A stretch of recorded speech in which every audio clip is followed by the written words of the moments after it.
Hello everyone, so I thought I'd just do a quick couple of minutes video as I have been asked what I have been up to as I've been a little bit missing in action. So as you can see, a lot of the time people with chronic illness or disabilities do have to spend a lot of time laying flat or in bed, on bed rest, not able to move, and it can be quite frustrating. However, during these times it's been quite revelating in that we are able to actually use our mindset and our energies and our experiences to share with you how you can manage during these times. So mindset and energy is everything when you are dealing with such a trauma or an event of which we are at the moment.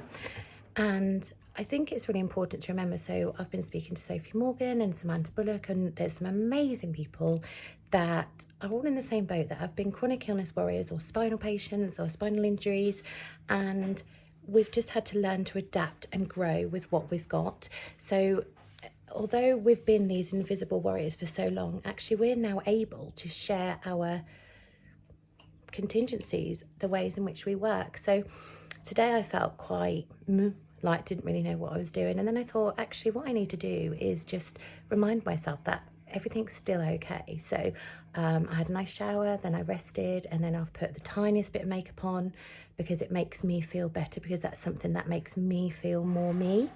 And instead of wearing a slouchy vest top and joggers, I put a dress on.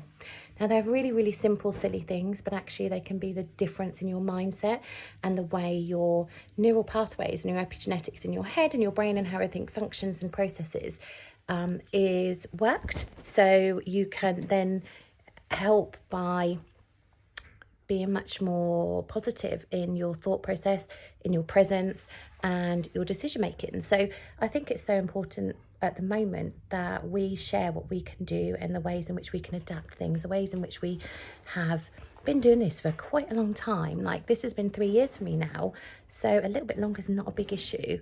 Whereas when it first happened, if I reflect back to when I first was, in the situation where I couldn't leave the house and there'd be sort of 4, 10, 6, 12 weeks, months where you can't actually change what's going on, it can become a very depressive, lost, lonely time.